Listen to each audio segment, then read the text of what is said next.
The massive war room aboard Station Alpha fell silent as the holographic display showed another star system going dark. Admiral Taman stood at the back of the chamber, his arms crossed as he watched dozens of alien species argue in panic.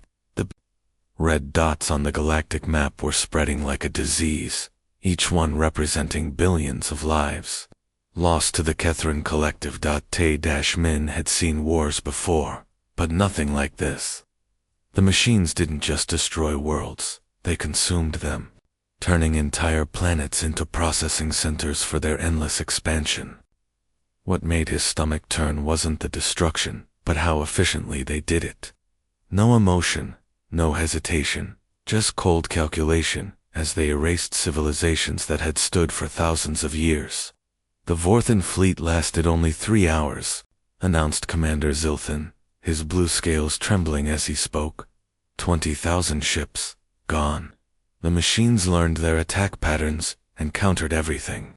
Murmurs of fear rippled through the assembly. Taman watched as representatives from the galaxy's most advanced civilizations struggled to hide their terror. The Kelthians, with their energy shields, the Morphians, with their phase technology, the Christek, with their quantum weapons, all of them had thrown their best military forces at the collective, and all had failed spectacularly. Council leader, Veltar, a tall being whose species had ruled the galaxy for centuries, stepped forward. His usual calm demeanor was cracking. "The pattern is clear," he said, his voice barely steady.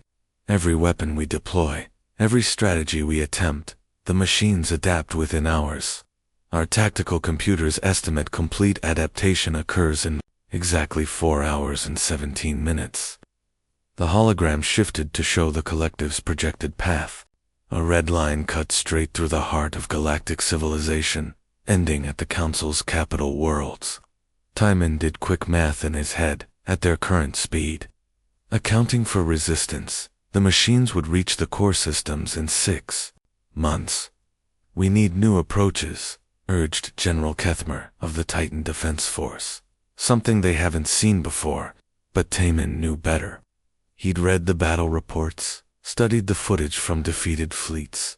The collective didn't just adapt to new technology, it learned from every encounter, growing stronger with each victory. Traditional military thinking was useless against an enemy that could rewrite its own programming in real time. As the aliens continued their desperate planning session, Taman quietly activated his communication device. Earth needed to know what was coming. More importantly, Earth needed to decide whether the galaxy was worth saving, and what price they were willing to pay for victory. The Kethrin Collective was unlike anything humanity had ever faced, but Taman suspected that worked both ways. Ambassador So Young sat in the corner of the council chamber, pretending to review her datapad while listening to the whispered conversations around her. The aliens thought humans couldn't understand their various languages, but Earth's translation technology was far more advanced than they realized. "We cannot involve the humans," hissed General Kethmer to his aide. "Have you forgotten what they did during the Titan War?" Commander Jeho, seated beside Soyoung, kept his expression neutral, but she could see the slight twitch at the corner of his mouth.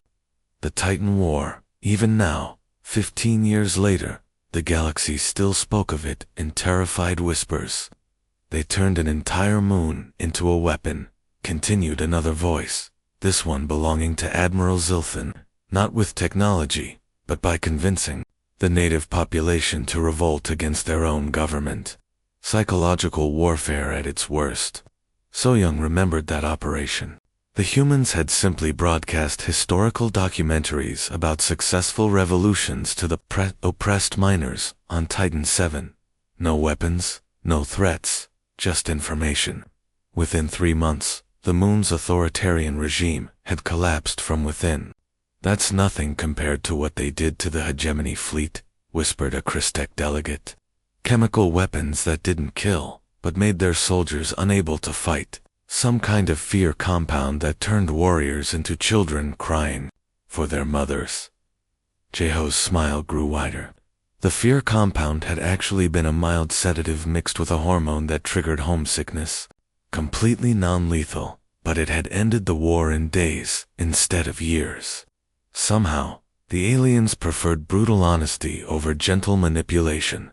They're banned from 3 sectors now, reminded Council Leader Veltar during a brief pause in the main discussion. The Outer Rim, the Crystal Nebula, and the entire Morphean territory. No human ships, no human trade, no human contact. For good reason, agreed General Kethmer. They don't fight wars. They destroy the very concept of war. Everything becomes chaos when humans are involved. So Young had to bite her tongue too, keep from laughing. The ban had been mutual. Earth had no interest in dealing with species that couldn't handle creative problem-solving. But now, faced with an enemy that adapted to conventional tactics, the galaxy was starting to realize that conventional thinking might not be enough. Perhaps, suggested a quiet voice from the back, chaos is exactly what we need. The chamber fell silent. Commander Jeho stood slowly, his hands clasped behind his back. The Kethrin Collective adapts to logical strategies. It learns from predictable patterns. But tell me, honored delegates, how does a machine adapt to madness? The aliens stared at him with a mixture of fear and desperate hope, finally understanding why humans were called the galaxy's most dangerous mistake. The sleek alien shuttle docked with Earth's orbital station, like a predator surrendering to its prey. Council Leader Veltar stepped out, his usually perfect robes wrinkled from the long journey. For a being who had ruled the galaxy for decades, he looked remarkably small as he walked through the human-built corridors. President Nari waited in the conference room, her expression carefully neutral. She'd seen the intelligence reports. 17 systems consumed, billions dead, and the galaxy's most powerful military forces crushed like paper. But protocol demanded patience, even when watching the universe burn. Veltar entered without his usual ceremonial guards or diplomatic fanfare. Just him, alone, carrying the weight of a dying civilization. He stopped before the conference table and did something no council leader had ever done in recorded history. He knelt. President Nari, his voice cracked slightly. I come before you, not as a leader, but as a desperate being whose people face extinction. The Kethrin Collective cannot be stopped by conventional means. We need your help. Nari gestured to a chair. Please, sit. Let's discuss this properly. As Veltar settled into the human-sized furniture, clearly uncomfortable, General Wu Jin entered the room carrying a steaming cup of coffee. His casual manner contrasted sharply with the alien's formal desperation. We've studied your military records, Veltar continued, pulling out a data crystal.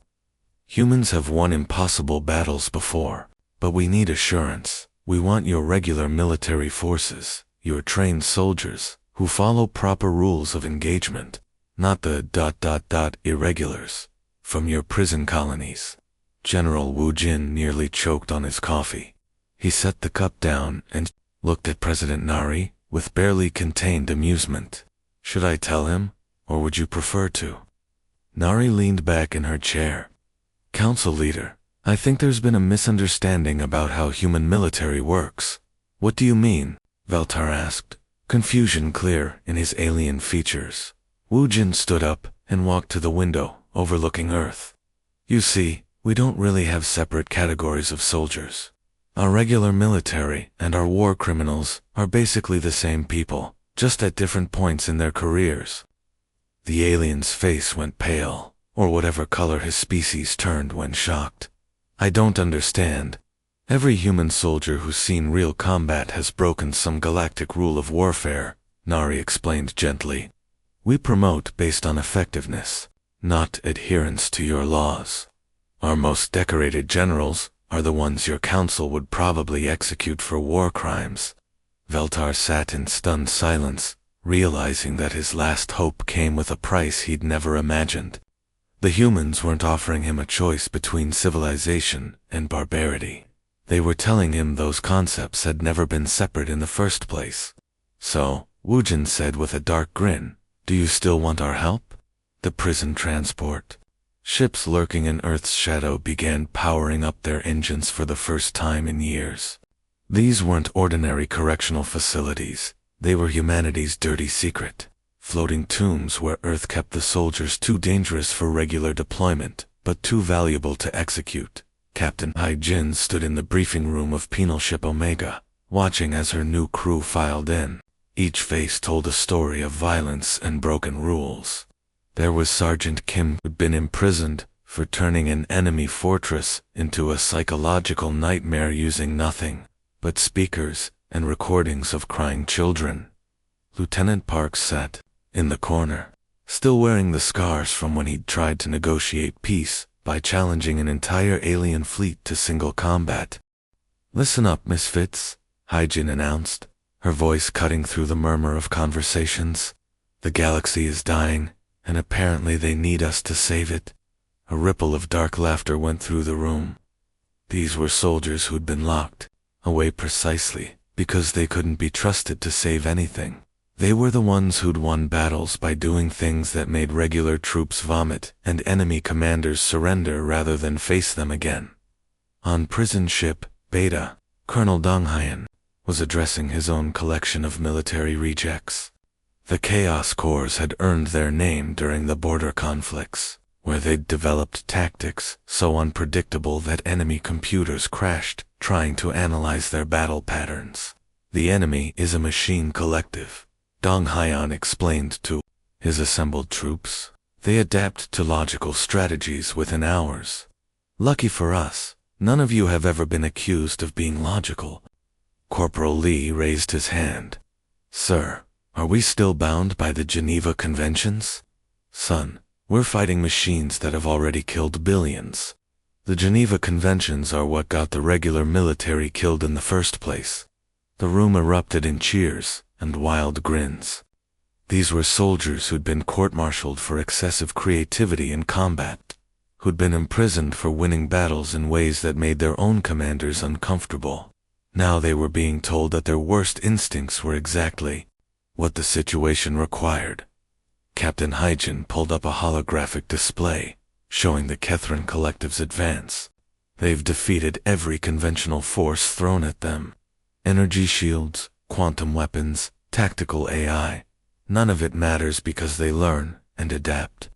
She paused, looking at each face in turn. "But they've never faced soldiers who change tactics based on what they had for breakfast, who use their own ammunition as cooking fuel, or who consider friendly fire a valid battle strategy. The Death's Head Battalion and Chaos Corps were humanity's most dangerous mistake, and now they were the galaxy's only hope." The first engagement began, like every other battle the Kethran Collective had won, with cold, mechanical precision, analyzing enemy formations. But as the human fleet approached, the machine intelligence encountered something it had never seen before: absolute chaos. Pretending to be a military formation, Lieutenant Unesio flew her fighter in lazy spirals, completely ignoring her squadron's formation, over the Com channel. She was singing an old Earth song about dancing while her wingman argued about who had eaten the last of their emergency rations.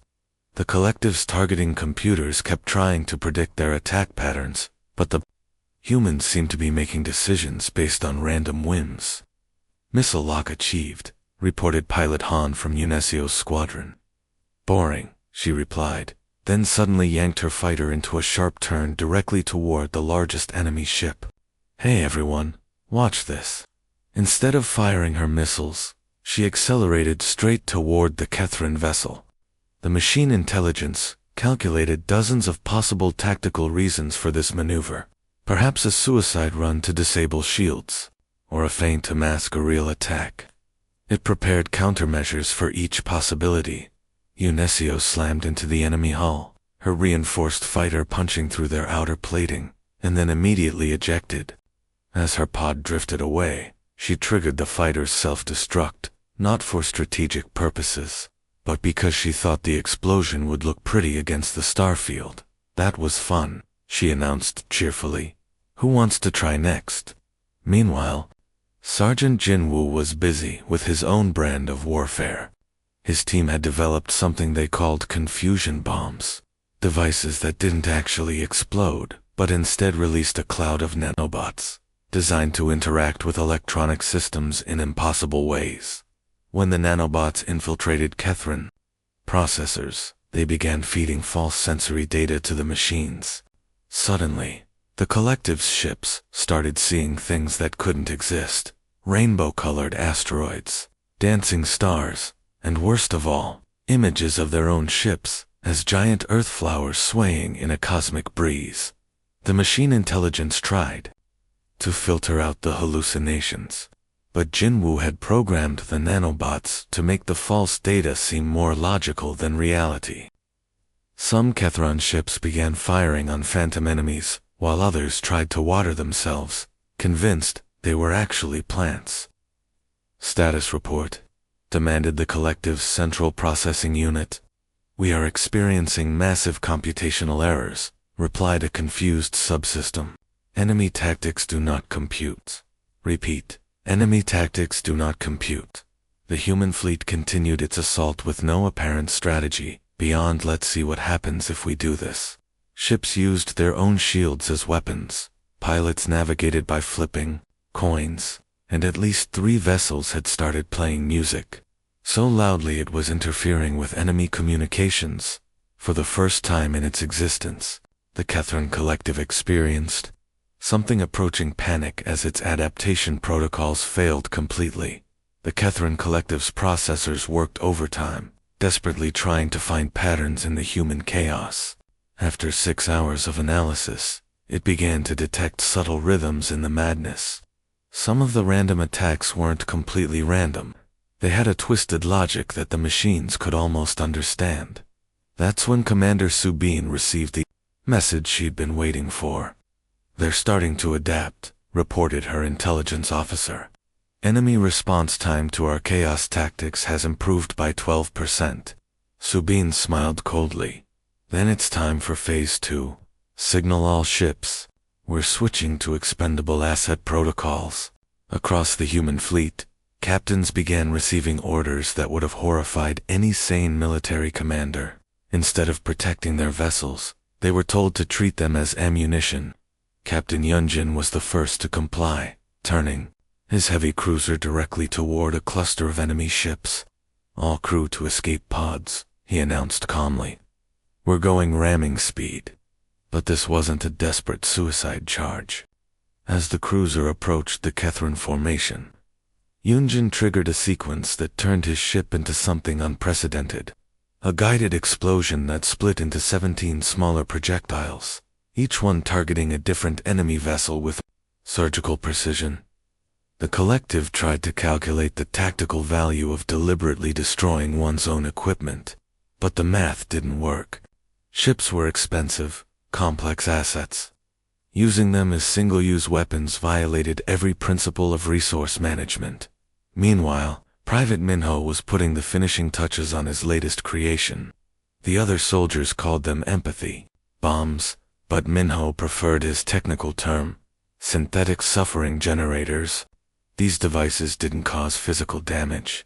Instead, they infected machine networks with something far worse.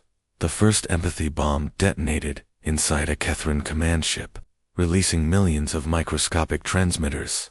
Within seconds, the ship's AI began experiencing something impossible: simulated pain responses. The machine suddenly understood what it felt like to be hurt, to suffer, to fear destruction.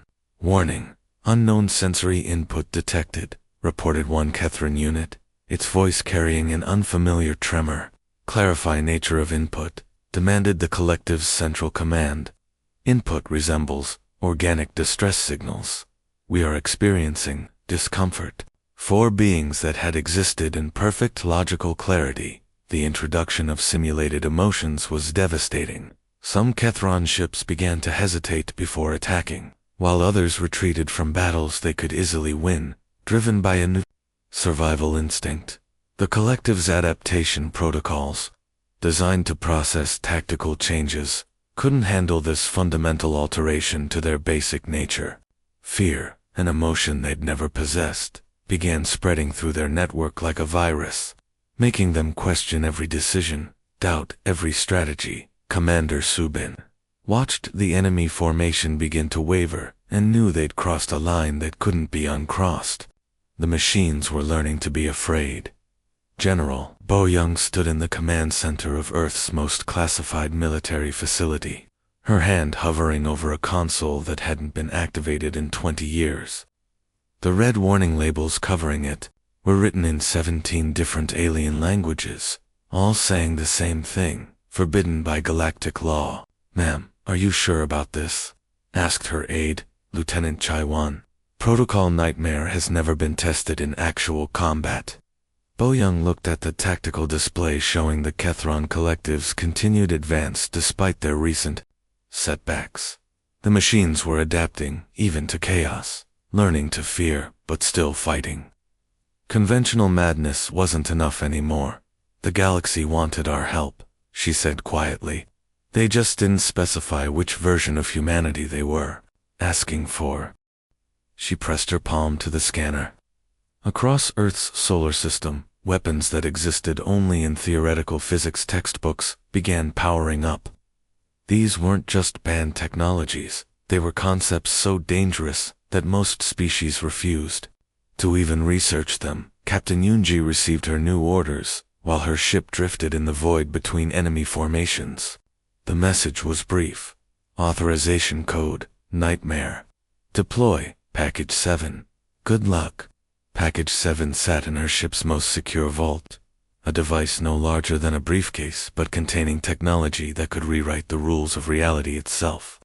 The theoretical research had been completed decades ago, but Earth's scientists had been too frightened to build it, until now. "What does it do?" asked her weapons officer, Sergeant Taeyong, as Yunji armed the device. "Remember how physics worked a minute ago?" she replied. "Well, forget all that." The device activated with a sound like reality hiccuping. Suddenly, the space around Yunji's ship began operating under different rules. Cause and effect became optional.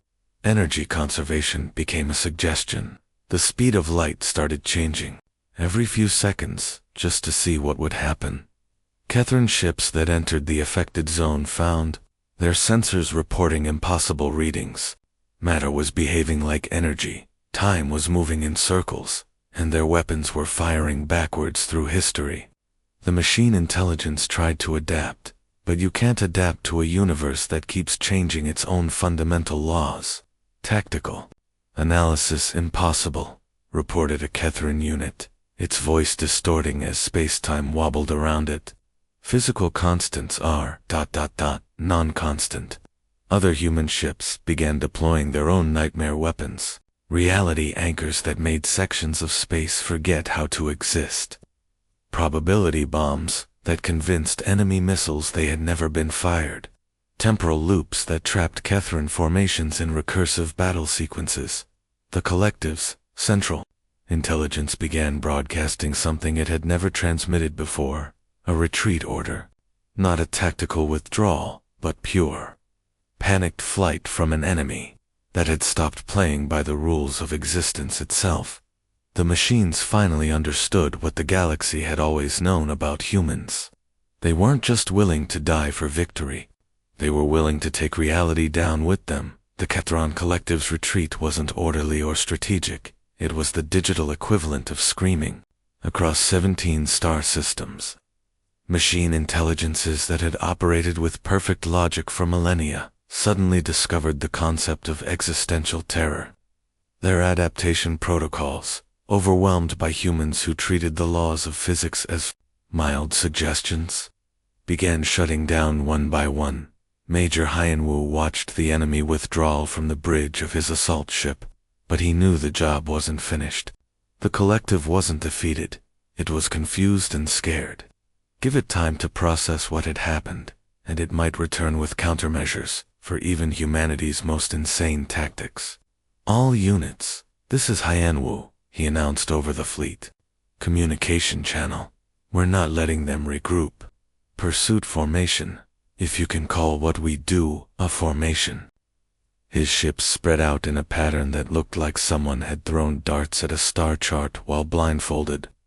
Each vessel followed its own trajectory, guided not by tactical doctrine, but by their captain's intuition and a healthy dose of calculated recklessness. Sergeant Dalho, piloting a fighter that had been modified with technology from 6 different prohibited research projects, began singing an old military song over the open channel. It was a funeral dirge, traditionally reserved for soldiers who had died in hopeless battles, but today it felt appropriate for a different reason. Other pilots joined in, their voices creating a haunting harmony as they chased the retreating machines through space. The collective's sensors picked up the human transmission and tried to analyze its tactical significance. Was it a psychological warfare technique? A coded communication? Some kind of ritualistic preparation for battle? The answer was both simpler and more terrifying. They were singing because they were happy. These humans, bred for violence and shaped by impossible conflicts, were enjoying themselves as they hunted down an enemy that had terrorized the galaxy. Captain Sujin's ship caught up with a fleeing Kethran destroyer. Instead of using conventional weapons, she deployed what her crew had nicknamed logic bombs, devices that posed paradoxes so complex they caused AI systems to crash while trying to solve them. "Here's a riddle for you," she broadcast to the enemy ship. "Can an all-powerful computer create a problem so difficult that it cannot solve it itself?" The Kethran vessel's processors began working on the question, unaware that the logic bomb had already infected their systems with recursive loops designed to consume processing power. Within minutes, the destroyer was drifting helplessly as its own intelligence tied itself in philosophical knots across the battlefield. Human forces continued their pursuit with weapons that shouldn't exist, tactics that defied logic, and a cheerful brutality that made the machines choose retreat over trying to understand what they were fighting. The galaxy's nightmare had become its salvation. 3 months after the Kethran Collective's retreat, the Galactic Council reconvened in their rebuilt chambers. The war was over, the machine threat scattered to the furthest reaches of unknown space, but victory felt hollow. Council leader Veltar stood before the assembly, his hands shaking as he read the casualty reports, not from the war, but from the human assistance. Entire sectors now bore warnings about spatial anomalies, where reality still hiccuped from human weapons. Trade routes had to be rerouted around zones where physics operated under different rules. Some star systems reported that their local space-time had developed what could only be described as a sense of humor, randomly rearranging matter for no apparent reason. Ambassador G1 entered the chamber, as she always did, calmly, with a slight smile that never quite reached her eyes. Behind her walked 2 human guards who looked perfectly normal, which somehow made them more terrifying than any monster the galaxy could imagine. "The Council wishes to express its gratitude," Veltar began formally, though his voice betrayed his unease. "The Kethran threat has been eliminated." "Glad we could help," G1 replied, settling into her chair with practiced ease. "Though, I should mention, cleanup crews are still finding pieces of collective ships singing opera in 17 different languages. Apparently one of our weapons gave them an appreciation for the arts right before they exploded." A Christek delegate raised a trembling appendage. "Ambassador, we must ask, the soldiers you deployed, were they truly your worst criminals? Your most dangerous prisoners?" G1's smile widened slightly. "Oh, no, those were our reformed criminals. The ones we'd successfully rehabilitated into something approaching civilized behavior." The chamber fell silent. Even the translation systems seemed to pause in disbelief. "Reformed," whispered General Kethmer. "Well, yes. We couldn't very well send our actual military, could we? That would violate several dozen treaties about proportional response. The forces you saw were our prison colonies, essentially anger management graduates with access to experimental weapons." She paused to pour herself a glass of water, letting that information sink in. "Our regular military is still classified, of course, different branch altogether, Much more professional. Velt collapsed into his chair. If those were your criminals, then what exactly is your actual military like? Ji-won's expression never changed, but her eyes seemed to gleam with dark amusement. I'm sure you'll never need to find out. After all, we're all friends now. As the human delegation prepared to leave, the assembled aliens realized they had learned something terrible about their saviors. The beings who had rescued their civilization weren't heroes or soldiers. They were the monsters that even humanity kept locked away, and somewhere beyond the stars. Earth's real military remained a secret the galaxy prayed it would never discover.